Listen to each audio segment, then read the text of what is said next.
प्रभु श्री हरि अपने भक्तों से अपार प्रेम करते हैं, इसीलिए उनके कष्ट हरने के लिए वे कहीं भी किसी भी रूप में प्रकट हो जाते हैं। इसीलिए पुत्र, क्योंकि भगवान सदैव अपने भक्तों को अपने से भी उच्च स्थान देते हैं। परंतु माता, यदि भगवान ना हो तो भक्तों का अस्तित्व असंभव है ना? पुत्र, भक्त और भगवान एक दूसरे के पूरक हैं, इसीलिए हम दोनों के ही कथन अपने अपने स्थान पर सर्वथा उचित है। पुत्र हनुमान, तुमने इस पर ध्यान दिया कि अब तक के प्रभु श्री हरि के सभी अवतारों में संसार के जीवन चक्र के विकास का सार भी छुपा हुआ है। सृष्टि के प्रारंभ में संसार में जल तत्व की ही प्रधानता थी, वही जीवन प्रारंभ हुआ। इसीलिए प्रभु विष्णु जी का प्रथम अवतार जल में मत्स्य के रूप में हुआ। फिर जल और थल पे विचरण करने वाले कूर्म रूप में द्वितीय, फिर थल पर ही रहने वाले निम्न श्रेणी के पशु वराह रूप में तृतीय अवतार लिया।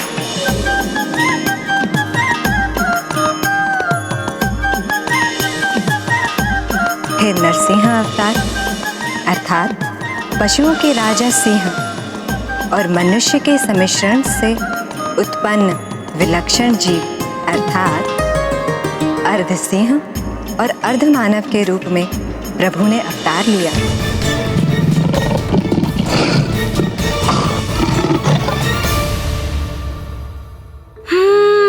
समझ गया माता। इसीलिए जीवन के विस्तार के क्रम के अनुसार प्रभु श्री हरि का आगामी अवतार मनुष्य के रूप में होना था।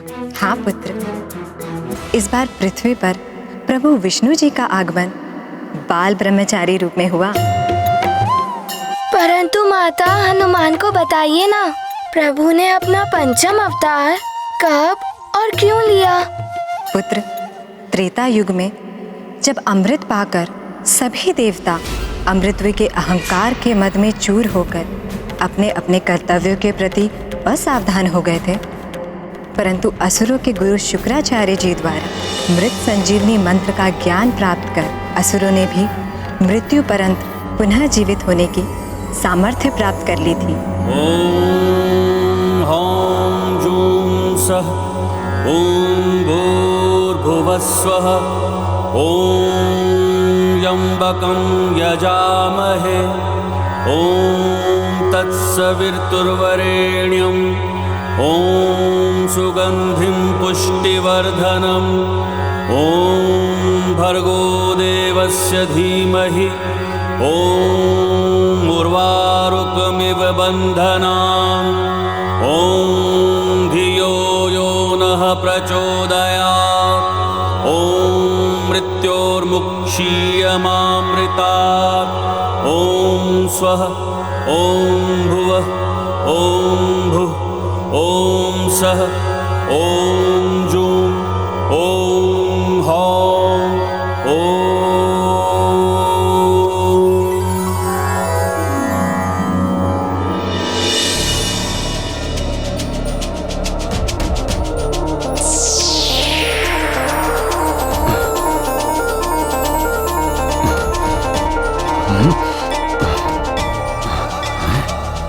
अरे, हम पुनः जीवित हो गए।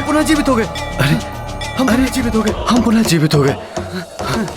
फिर देवताओं से युद्ध में रक्त असुर सेना हताहत होकर भी पुनर्जीवित होने लगी। देवता परास्त हो गए थे और अपना बचाव सुनिश्चित करने के लिए उन्हें अपना स्वर्ग छोड़ने पर बाध्य होना पड़ा। तब स्वर्ग और पृथ्वी पर विजय पाकर हिरण्यकश्यपु की चौथी पीढ़ी के वंशज चक्रवर्ती असुर सम्राट बलि त्रिलोकों के अधिराज बन गए। फिर क्या हुआ माता? फिर गुरु शुक्राचार्य के सुझाव पर राजा बलि ने अश्वमेघ यज्ञ का अनुष्ठान किया, जिससे देवताओं पर असुरों की श्रेष्ठता अनंत काल के लिए स्थिर हो जाए। अर्थात माता, अच्छाई पर बुराई की प्रभुता सदा के लिए स्थापित करने का प्रयास था ये? हाँ पुत्र, देवताओं की ऐसी दीनहीन अवस्था उनकी माता अदिति से देखी नहीं गई। तब उन्होंने देवताओं के पुनर्उद्धार के लिए प्रभु विष्णु जी की प्रार्थना प्रारंभ की और दीर्घ काल तक उनकी तपस्या का अद्भुत फल उन्हें प्राप्त हुआ। ओम नारायणाय नमः। ओम नारायणाय नमः। ओम नारायणाय नमः। ओम नारायणाय नमः। ओम नारायणाय नमः। ओम नारायणाय नमः। ओम नारायणाय नमः। ओम नारायणाय नमः।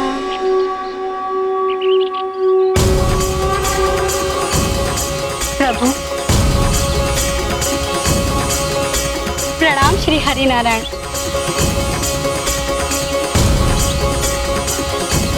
कल्याण हो देवी अदिति। प्रभु, इस माँ का हृदय अपने पुत्रों की लाचार अवस्था देखकर अत्यंत व्यथित है। आप ही उनकी सहायता कर सकते हैं प्रभु। आपकी इच्छा अवश्य पूर्ण होगी देवी, परंतु देवताओं को भी सजगतापूर्ण पद के अनुरूप व्यवहार कर अपने पद के योग्य बने रहना होगा, क्योंकि योग्यता खोते ही व्यक्ति के उस पद पर स्थित रहने का अधिकार स्वतः नष्ट हो जाता है। अपने पद के दायित्व भुलाकर देवताओं के भोग विलास में पूर्णतः लिप्त रहने के कारण ही असुरों को अपनी शक्ति में वृद्धि का अवसर प्राप्त हुआ। प्रभु, मैं वचन देती हूँ कि देवताओं के पद का दायित्व मैं स्वयं उन्हें समझाऊंगी। अपना दोष तो उन्हें स्वयं ज्ञात हो गया, जिसका उन्हें पछतावा भी है, परंतु अपनी खोई हुई प्रतिष्ठा लौटाने में उन्हें आपकी सहायता की आवश्यकता है प्रभु। आप चिंता न करें देवी, मैं एक माता की व्यथा समझता हूं, इसीलिए आपके मातृत्व का आदर करते हुए मैं आपके पुत्र के रूप में अवतार लूंगा और देवताओं और मनुष्य जाति का उद्धार करूंगा। जिसकी इच्छा थी उससे कहीं अधिक प्राप्त हो गया प्रभु। आपको अपने पुत्र के रूप में पाकर ये माँ धन्य हो गई। आपकी ये भक्ति आपकी कृपा पाकर कृतार्थ हुई प्रभु। कल्याण।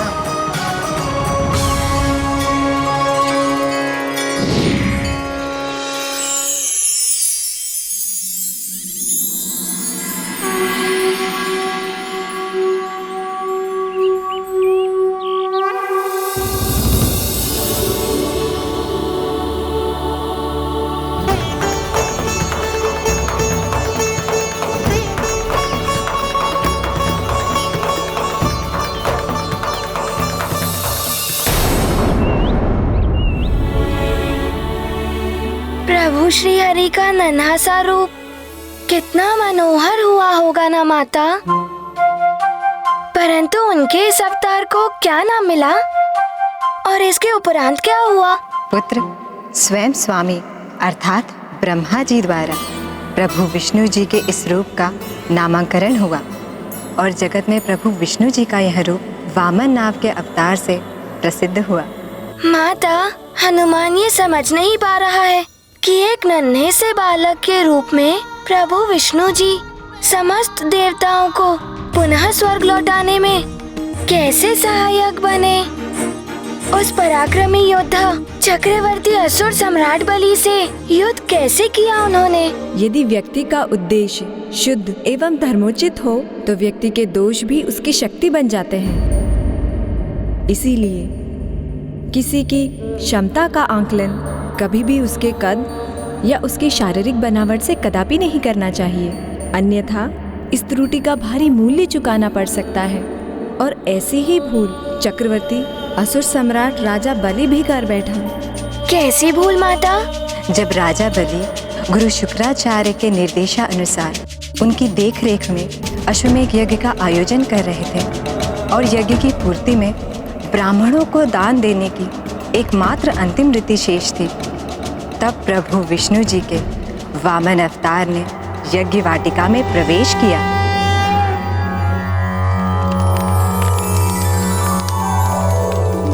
अहं राष्ट्री संगमनी वसूनां चिकितुषी प्रथमा यज्ञियानां तां मा देवा व्यददुः पुरुत्रा भूरि स्थानां भूर्यावेशयं नती।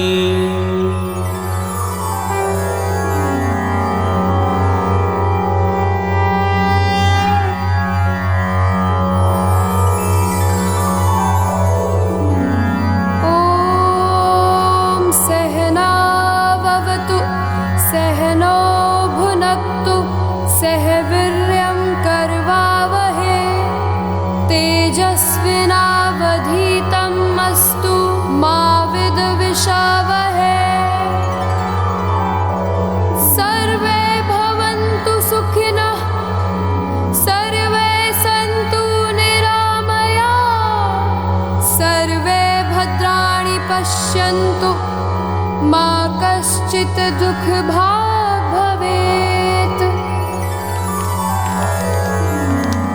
कौन है जो इतने मधुर और सम्मोहक स्वर में वेदों का पाठ कर रहा है?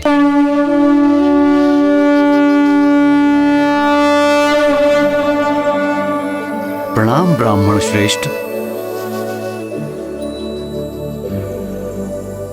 आप जैसे दिव्य ज्ञान संपन्न अद्भुत अलौकिक व्यक्तित्व के मेरे इस अश्वमेध यज्ञ के आयोजन में पधारने से मैं राजा बलि कृतार्थ हुआ।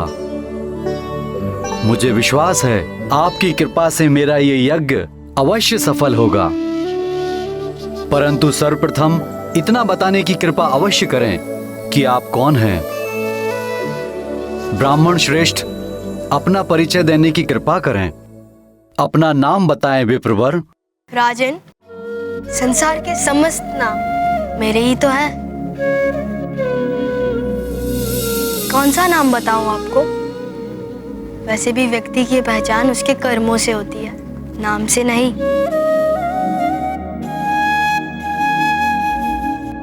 इतना बताने की कृपा करें ब्राह्मण श्रेष्ठ कि आप आए कहां से हैं, आपका निवास कहां है। बाल ब्रह्मचारी का कोई ठौर कहां, जहां उसके पग थम जाते हैं वही उसका गांव हो जाता है। राजन, तो मैं आपको कैसे बताऊं कि मेरा निवास कहां का है? हाँ, आप यह अवश्य कह सकते हैं कि मैं समस्त ब्रह्मांड का हूं और संपूर्ण ब्रह्मांड ही मेरा निवास स्थान है।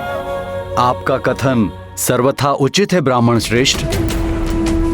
हे विप्रवर, अपने यज्ञ को पूर्ण करने हेतु मैं दान कर पुण्य लाभ प्राप्त कर रहा हूं। आप आज्ञा दें, मैं आपके लिए क्या प्रस्तुत करूं? राजन, आप क्या दे सकते हैं मुझे? बहुमूल्य रत्न, मूल्यवान आभूषण, रथ, वस्त्र, खेत, आपके रहने हेतु प्रासाद, संपूर्ण ग्राम, सुंदर सेविकाएं, जो आपकी इच्छा हो मांग लीजिए, मैं सहर्ष आपको प्रदान करूंगा। भोग विलास की इन वस्तुओं का मेरे लिए क्या उपयोग राजन? धन, संपत्ति, वाहन इत्यादि सांसारिक क्रियाकलाप में लीन मनुष्यों की आवश्यकताएं पूर्ण करते हैं। मैं ठहरा एक बाल ब्रह्मचारी। आपका विनम्र प्रस्ताव पाकर मैं आपका कृतज्ञ हूँ राजन, परंतु जिनका भी आपने नाम लिया उन्हें स्वीकार नहीं कर सकता। परंतु मेरे द्वार से आप जैसा बाल ब्रह्मचारी तपस्वी रिक्त हाथ वापस कैसे जा सकता है? ऐसा कैसे संभव है? कुछ तो होगा जिसकी आपको आवश्यकता हो और मैं दान कर सकूं। आपकी जो भी इच्छा होगी मैं सहर्ष प्रदान करूंगा। तो राजन, यदि आप कुछ देना ही चाहते हैं तो मैं आपसे वो सब दान में मांगता हूँ जो मेरे 3 पग में समा जाए, 3 पग में समा जाए, 3 पग में समा जाए, पग में समा जाए।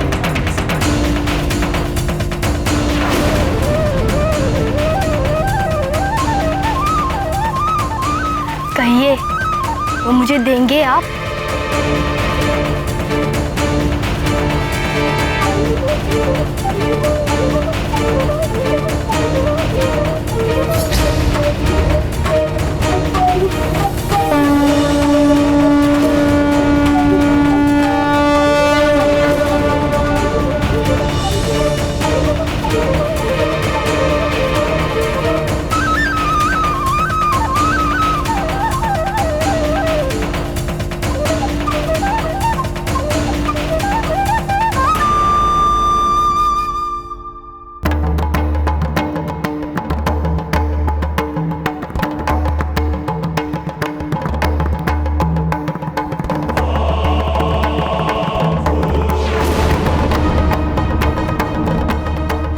राजा बलि रुक जाइए, राजा बलि रुक जाइए, राजा बलि रुक जाइए, राजा बलि रुक जाइए।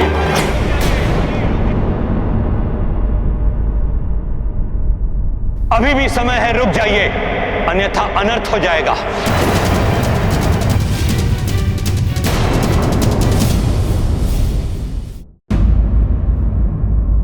सोचिए राजन, आप तीनों लोगों के सम्राट हैं, महान दैत्यराज बलि, जो संसार में कोई भी वस्तु देने में समर्थ है, उनसे मात्र 3 पग में समाने योग्य वस्तुएं कैसे मांग सकता है? गुरुदेव, आप तो स्वयं जानते हैं ऋषि मुनियों के कुछ संकल्प होते हैं, वो उन संकल्प से अधिक कुछ नहीं मांगते। आप समझ नहीं रहे हैं राजन। मैं पूर्ण विश्वास के साथ कह सकता हूं कि ये कोई अन्य नहीं, श्री हरि विष्णु देव है। श्री हरि विष्णुदेव?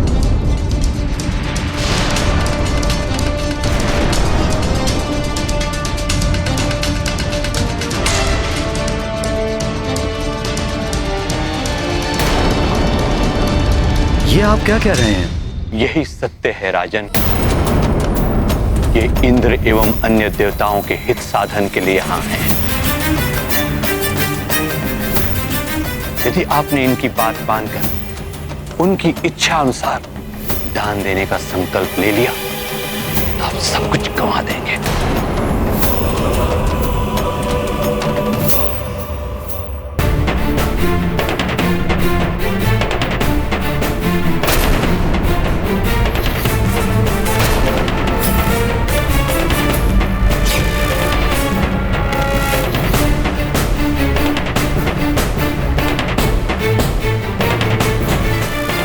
जो अपने गुरु पे विश्वास करता है उसका कभी अहित नहीं होता। विश्वास कीजिए मुझ पर, मत दीजिए दान।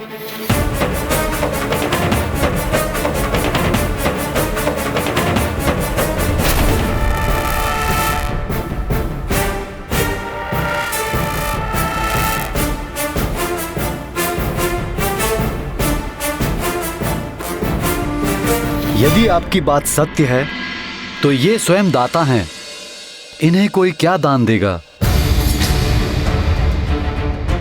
सोचिए गुरुदेव, संपूर्ण संसार जिनके समक्ष हाथ फैलाए खड़ा रहता है, वे आज मेरे समक्ष हाथ फैलाए खड़े हैं। स्वयं प्रभु का हाथ नीचे और मेरा हाथ ऊपर। संसार में ऐसा सौभाग्य तो कदाचित ही किसी को प्राप्त हुआ होगा। ये आपका सौभाग्य नहीं दैत्यराज, दुर्भाग्य होगा। नहीं गुरुदेव, इतिहास के स्वर्णिम अक्षरों में यह लिखा जाएगा कि एक दैत्यराज ऐसा भी था जिसने स्वयं प्रभु को दान दिया।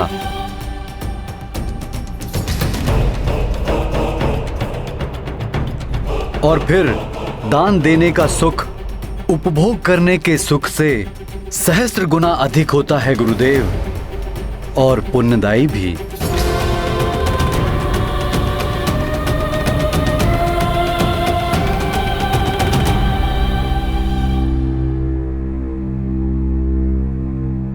इस विलंब के लिए क्षमा करें विप्रवर। मैं दान देने का संकल्प लेने के लिए प्रस्तुत हूं। आप पुनः सोच लीजिए, क्या आप उतना ही चाहते हैं जो आपके 3 पग में समा जाए?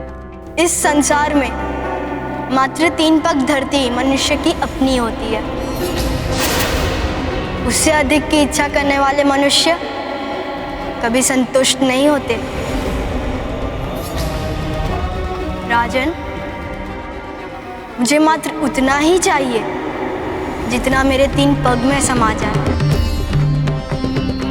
नहीं, मैं ऐसा नहीं होने दूंगा। ये विष्णु देव देवताओं के हितैषी हैं तो मैं असुर गुरु शुक्राचार्य असुरों का हितैषी हूं। असुरों के हित साधन के लिए मुझे कुछ भी करके यह दान रोकना होगा।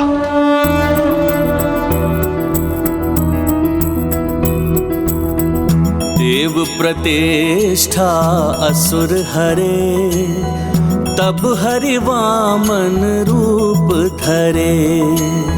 जो समेती ना पग माए, दान बलि वो कर पाए। दैत्य गुरु पहचान करे, विष्णु वामन रूप धरे। रोके हेतु शुक्राचली, दृढ़ संकल्पा किंतु बली।